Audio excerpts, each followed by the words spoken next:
Assalamualaikum warahmatullahi wabarakatuh. Mohon maaf Pak Kiai, saya mau tanya sama sampean sehubungan dengan nasab para habaib yang sampai sekarang belum selesai-selesai. Yang mana nasab para habaib yang kami ketahui, yang saya ketahui menurut beberapa kajian atau penelitian yang dikaji serta diteliti oleh para kiai Nusantara, sebagian, bukan semuanya,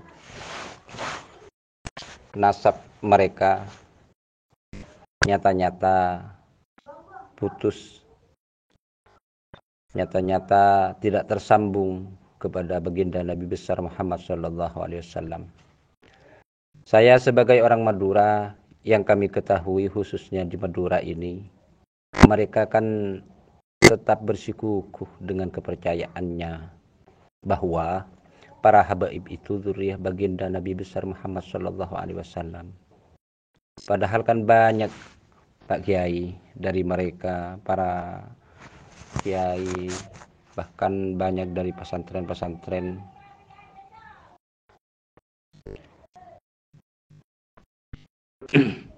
yang mumpuni dalam keilmuannya, yang mengetahui, yang faham tentang kitab-kitab kuning. Begini, apakah kira-kira motif yang menjadi bukti dasar yang bisa jadi acuan mereka sebagai referensi dan bukti konkretnya?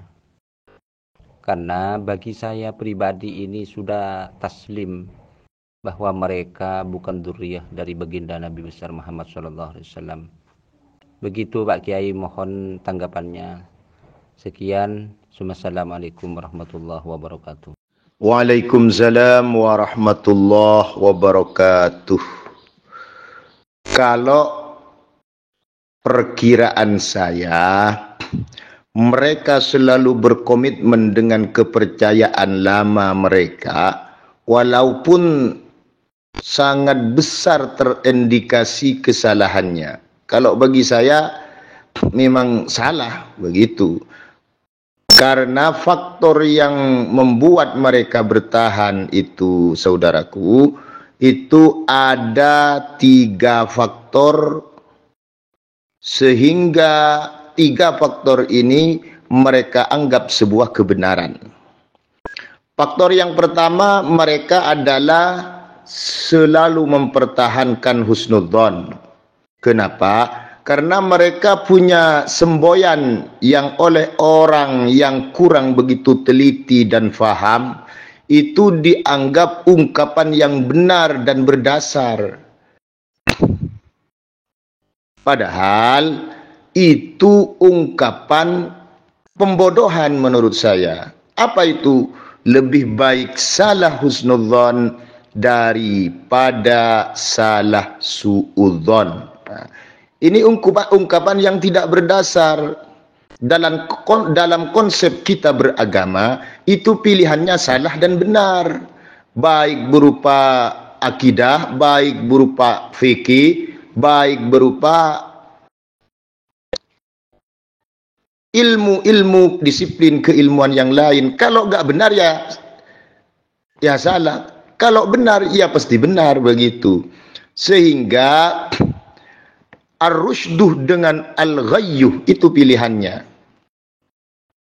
Tabayyana ar-rusydu minal ghayy.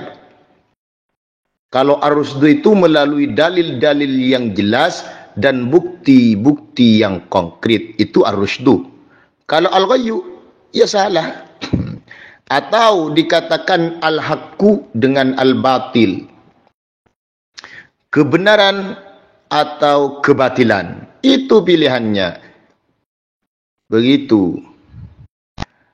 Sehingga ulama memberi ponis di dalam dzan itu la ibrata bidzanni al-bayyin khata'uhu atau khata'uhu, begitu.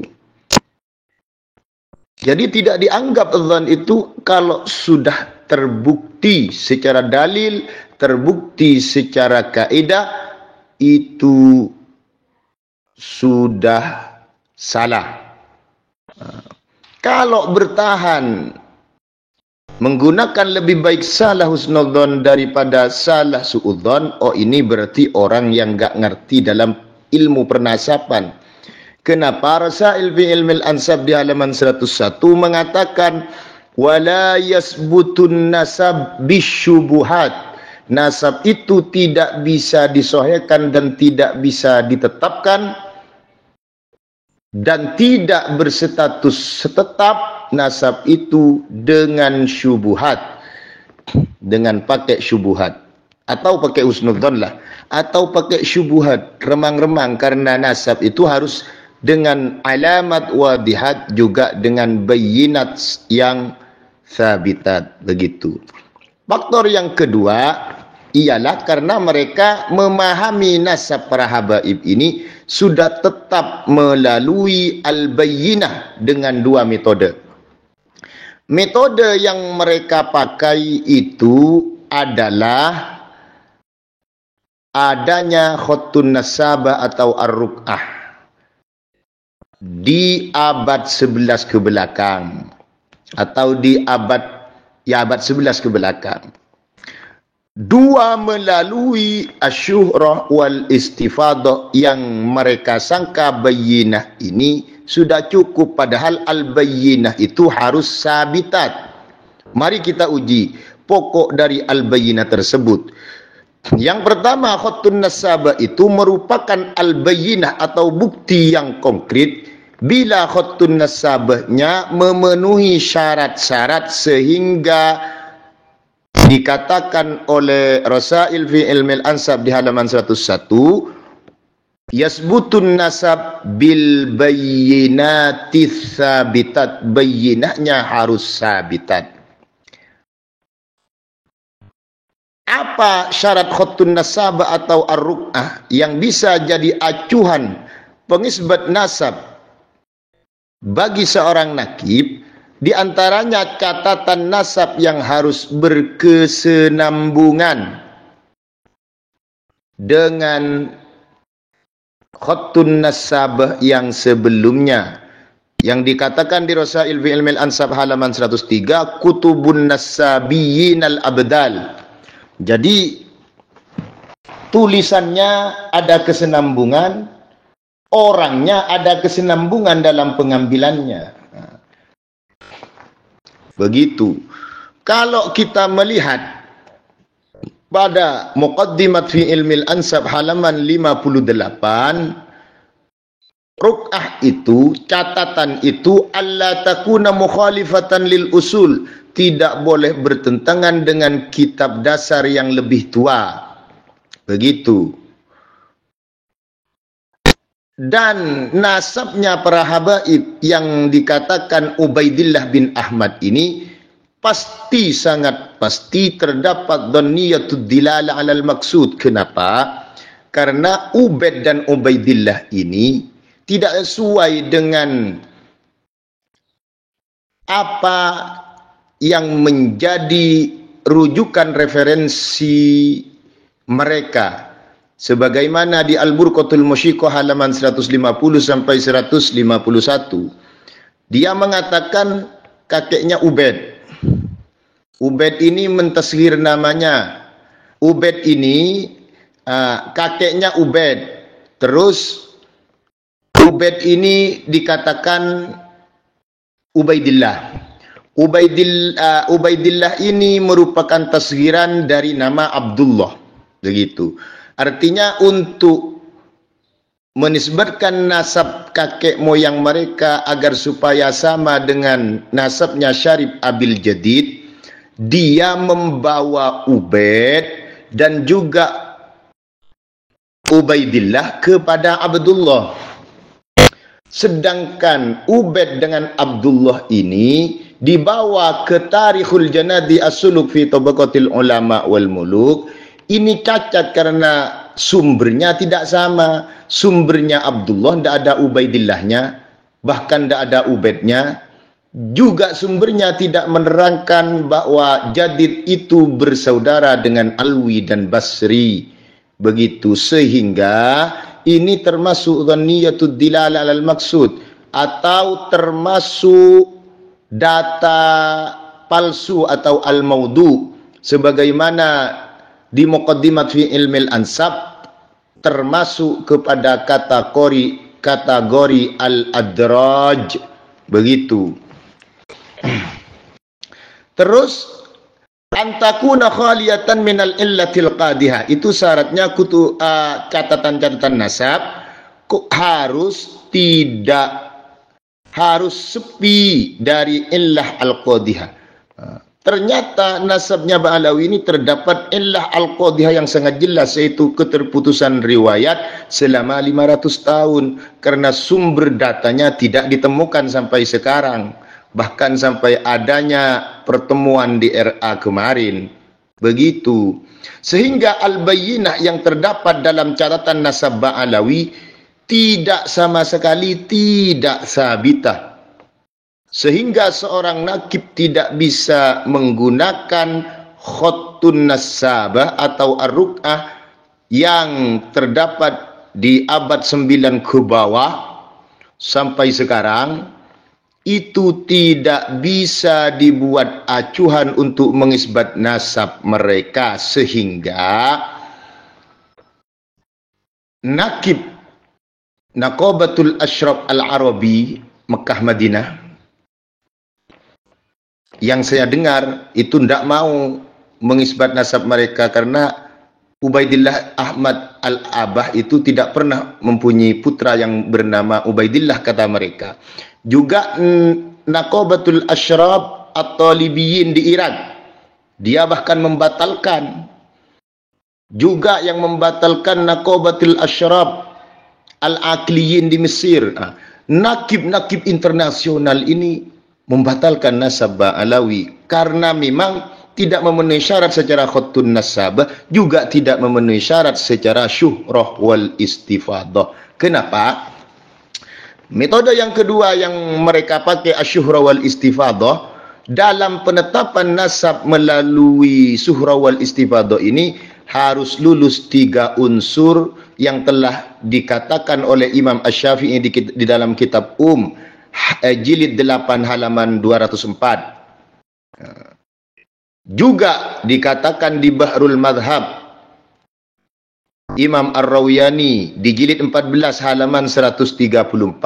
Itu syaratnya 3, dan 3 ini bersamaan, artinya cocok dengan kaedah-kaedah ilmu nasab yang harus dipenuhi dalam syuhrah wal istifadah. Yang pertama, idza sami'ahu yantasibu zamanan. Itu perkataannya Imam Syafi'i. Kalau perkataannya Imam Ar-Rawiyani harus tuluz zaman. Syuhrah wal istifadahnya itu harus sepanjang zaman, bernasab di setiap masa. Itu yantasibu zamanan. Ini selaras dengan kitab nasab di Al-Mu'qibun halaman 13. Wa yu'rafunahum bisiyada fi jami'il ajyal. Mereka dikenal oleh orang-orang dengan laqab atau dengan kategori sayyid di setiap generasi. Jangankan sayyid, mereka datanya bisa dibaca di dalam kitab-kitab mereka. Mereka telah memutuskan bahwa kakek mereka sebelum abad 11, sebelum Umar Al-Attas, itu gelarnya Syekh Imam, katanya. Imam Syekh, tidak pernah bergelar Sayyid. Dah di abad 11 sampai sekarang gelarnya Sayyid. Tidak, gelarnya Al-Habib.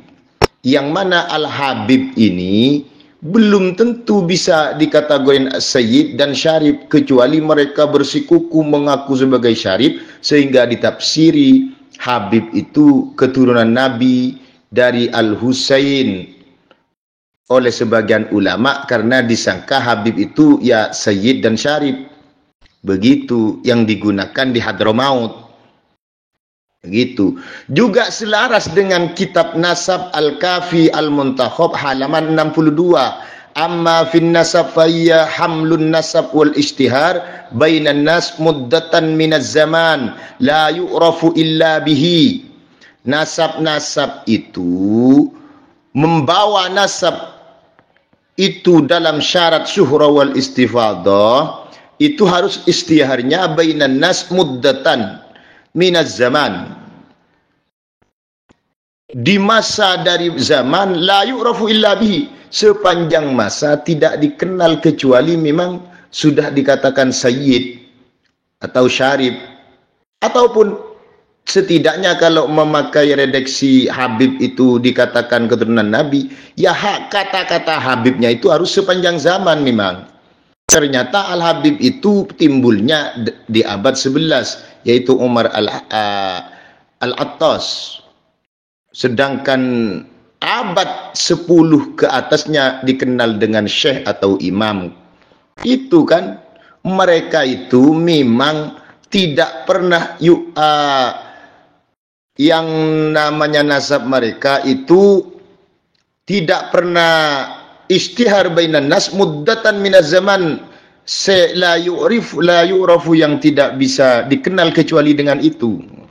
Mereka terbatas, sehingga di dalam muqaddimat fi ilmil ansab dikatakan adamu mustahdizatin tammat tazkib alaiha, kesyuhuran mereka itu baru terbentuk di abad siapa? Di abad 12, di waktu mengaku sayyid di Mekah.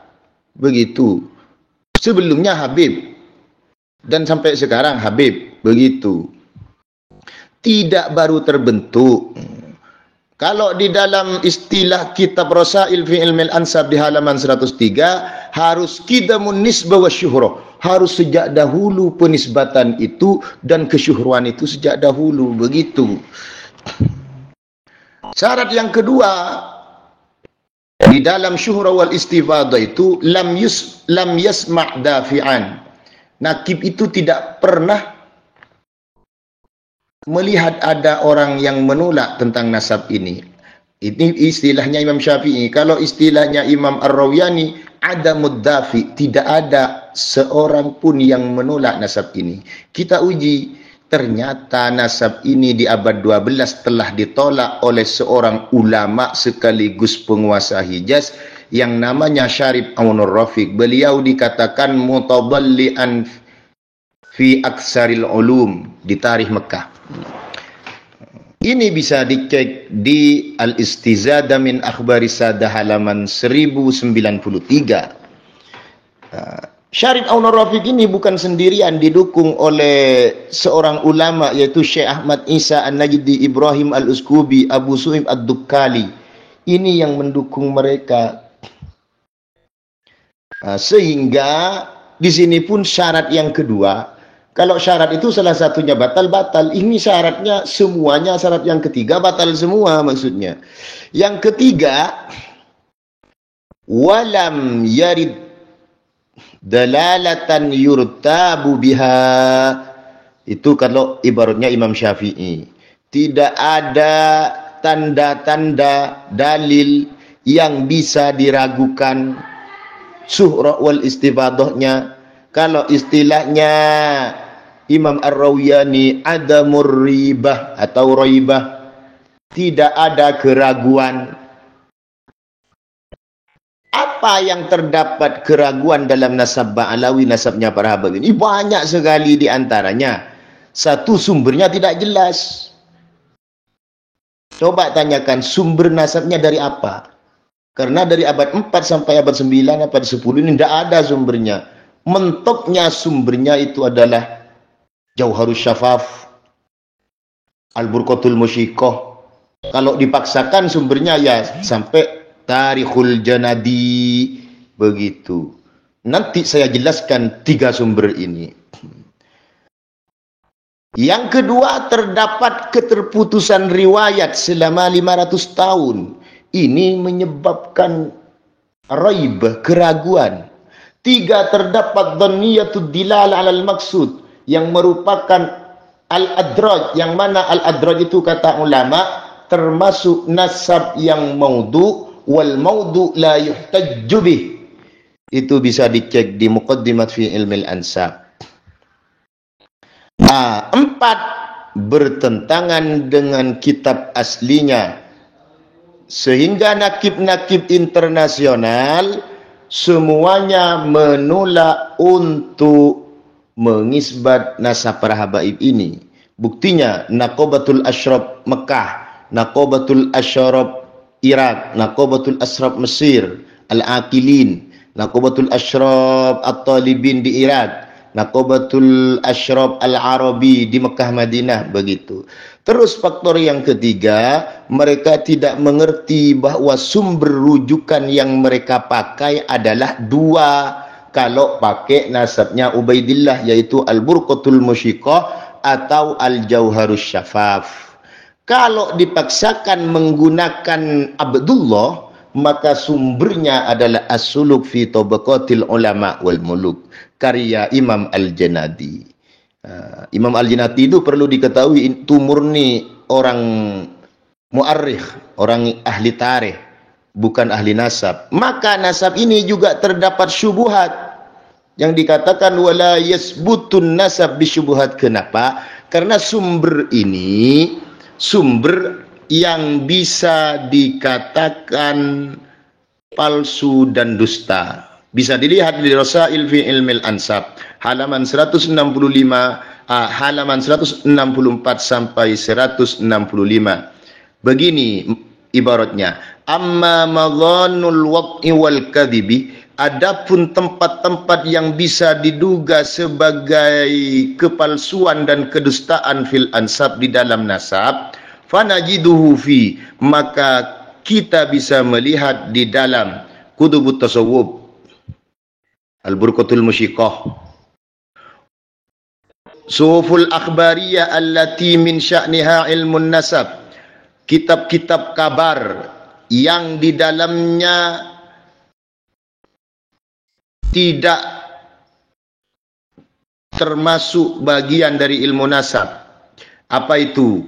Yang namanya Al-Jauharus Syafaf atau Kutubul Mu'arrikhin alladzina la dirayata fi ilmin nasab, kitab-kitab tarikh yang mu'arrikhnya bukan bagian dari nasab, sehingga itu termasuk madhanul wad'i wal kadhibi, tempat diduga nasab palsu dan dusta, sehingga harus mendatangkan dalil-dalil yang konkret yang bisa dibuat rujukan pasti.